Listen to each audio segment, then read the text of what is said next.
This is Michigan Moments, rediscovering the pioneering moments of the Great Lakes State. In the heart of Unionville, Michigan, stands a block of brick buildings that has watched over State Street since 1883.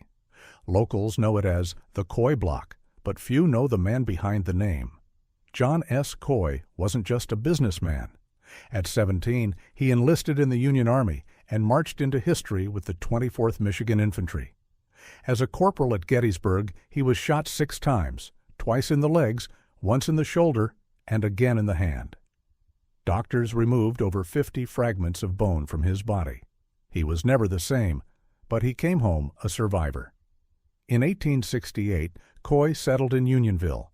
The forests were thick, the roads were rough, and commerce was just beginning. He married Flora Marvin, whose family had arrived before the town even had a name. By 1881, Coy opened the Unionville Exchange Bank, and 2 years later, he built the Coy Block, a red brick row that housed dry goods, hardware, and a corner drugstore. It was more than a building. It was a bet on the town's future. He didn't stop there.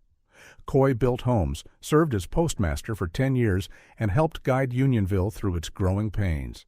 Today, the Coy Block still stands. The windows have changed, the paint is fresh, but the story remains. It's the story of a wounded soldier who came home to build a town. This has been Michigan Moments, offering bite-sized morsels of Michigan history.